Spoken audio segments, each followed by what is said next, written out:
Hey guys, it's Torrie here again, and I am back for another installment of our DIY art journaling calendar. So I'm still working on the same calendar. Before I started this video, I just did a coat of gesso on my calendar here. It has some black paint left over in my brush, so it's kind of streaky. Most of the products I'm going to be using here today are Shimmerz Paints products. They're water-based paints. They do sort of like watercolor stuff and dimensional paints and sprays. And so what I'm using here is their pasties, and so it's like a really thick paint. It's you can use it like modeling paste, but it doesn't dry like modeling paste. It dries a lot more sealed, I guess is the best way to put it. It's not porous quite like modeling paste is. So the stencil I'm using here is a Stencil Girl product stencil. It's by Tracy Bautista. I think it's called Soulful Scribbles and Dashes, I believe is the name. And yeah, I'm just taking this this pasties and I'm just pushing it through the stencil. The pasties color is called Salt of the Earth, so it's just a white. This has no shimmer to it. It dries matte. I'm just using it like I would with modeling paste rather than just using modeling paste itself.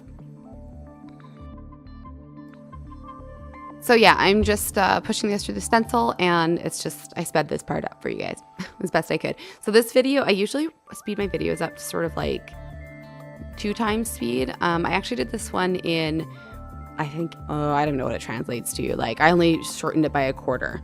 So it's like 1.75 speed or whatever. So I tried to do it so it was a little bit less fast. I guess that didn't really make sense. I suck at this video editing turns, but basically I tried to do it so it's like a little bit faster than normal, but it's not like insanely fast, and it's not twice as fast. It's like 25% faster. So anyway, so what I have here is I've just grabbed a piece of paper towel to hide, or just to stick behind my calendar, to protect it. And I've grabbed a whole handful of Shimmerz Paints sprays.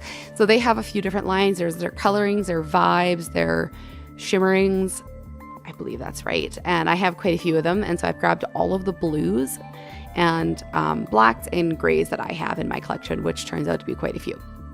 And their Shimmerz Paints, so these sprays and even their like watercolor paints and things, the way they categorize them is that all their paints have a shimmer to them, and basically you can buy sprays that have more or less shimmers to them. You can buy ones that are just shimmer, there's nothing else to them. You can buy all of their colored ones, and you can find ones that are quite pastel and light and lots of shimmer, and then all the way down to their I believe it's their vibes, I want to say, or maybe it's colorings where it's like no shimmer and it's just flat color. Or there's ones that have like, a lot of color and a little bit of shimmer. It's kind of like a spectrum.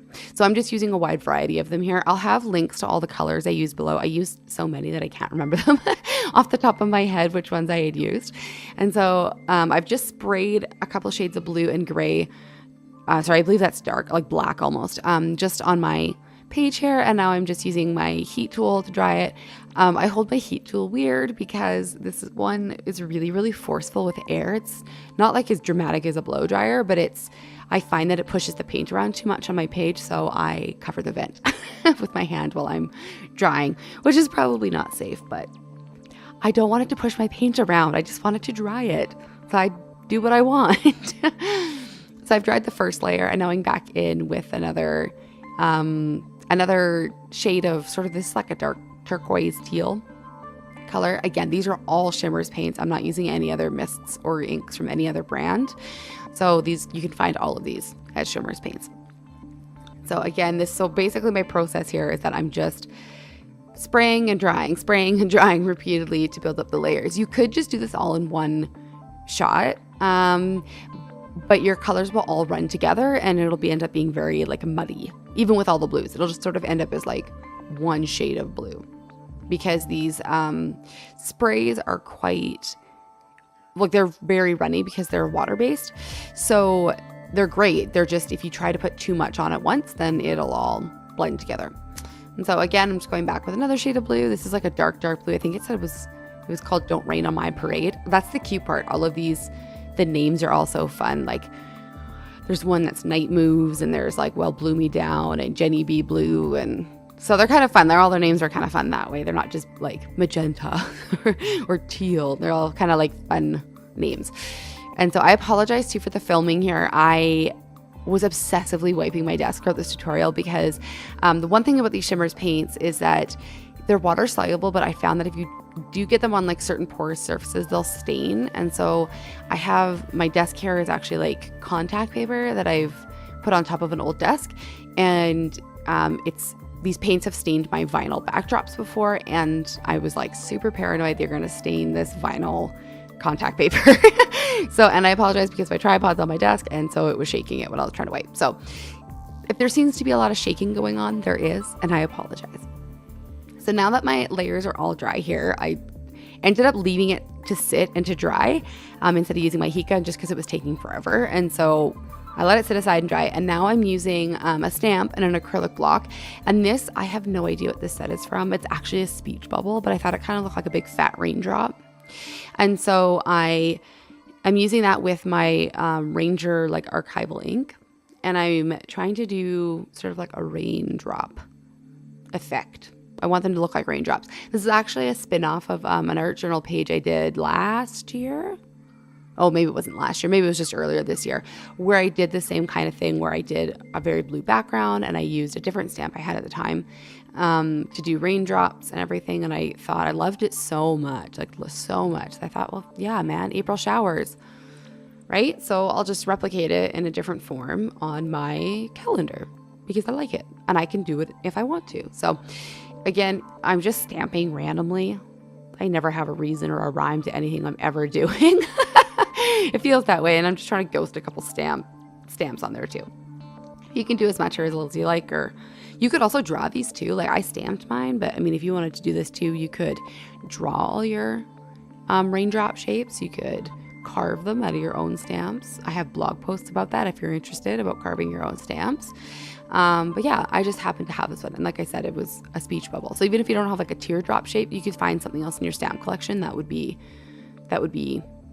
repurposed for teardrops. Sorry, not teardrops. So dramatic. I meant raindrops. This is not a sad page, people.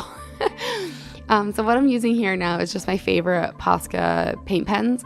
This is just a white one. I started with a different one, but it's almost dead. So I grabbed a new one. And this, I actually ended up flipping the calendar over. I'm drawing like stems and leaves and petals and stuff like that because that's what I do. But I thought it would be a fun take to do it upside down rather than doing it from my usual like bottom up. I like to do this sometimes when I'm working my journals, is that I like to challenge myself to draw things in a different way than I normally would. So instead of drawing them like I normally would, I thought, well, I could try drawing them downwards. And I feel like it also helps you produce different shapes than you normally would and different lines than you normally would because you're drawing in a different orientation than usual. So you can see here, it doesn't look that necessarily, I guess, that different, but to me it did because the lines and the ways I would have drawn those leaves and those stems and everything were different than my usual method. So they did look different to me. This is a great exercise to try and, get new perspective on stuff. So now that I've drawn my leaves on there,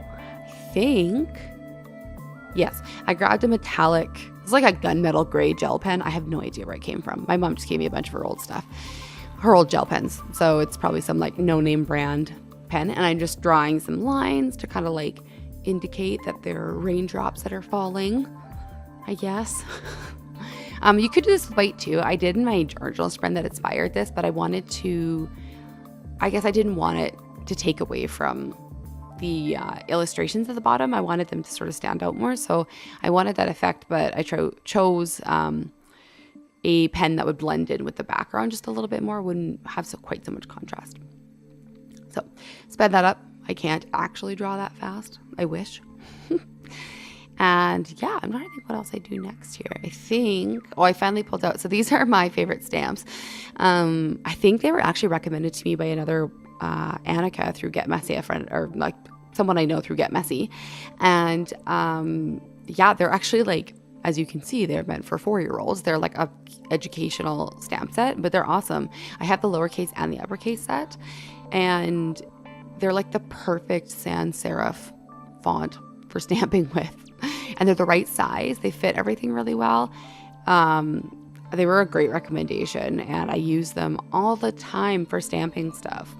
And they're a rubber stamp, but they're on these clear little mounts because they're meant for kids so that they can see what they're doing, which I also find really handy because if you're trying to spell stuff, you can see what you're doing. So, and you don't have to like take them off like you would like a regular acrylic stamps. So I'm using, instead of black, I'm going to use this Deep Lagoon. It's a VersaFine, is that the right word? Stamp pad.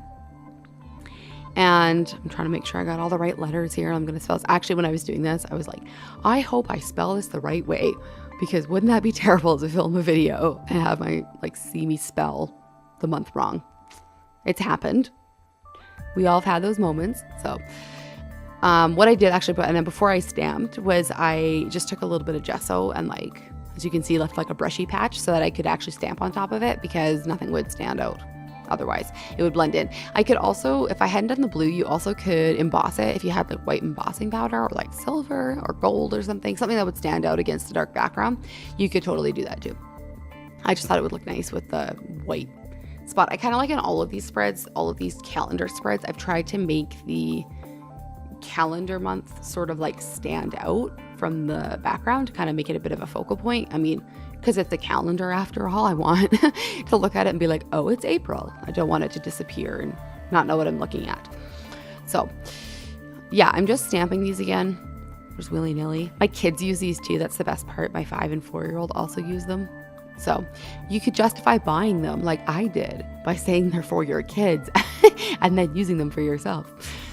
And so I stamped them, and then I decided that I liked the ghosting effect even after I'd stamped everything. So now I'm just going back and doing some ghosting stamps around it. So you don't want to use like stamp and then stamp directly on it. That's why I have that piece of paper. So I stamp the paper, and then what's left on that stamp is what I'm ghosting the images around it with. Again, this, like, you could do this, you could not do this. I'm just here to show you guys what you could do. There's no obligation to do anything that I do.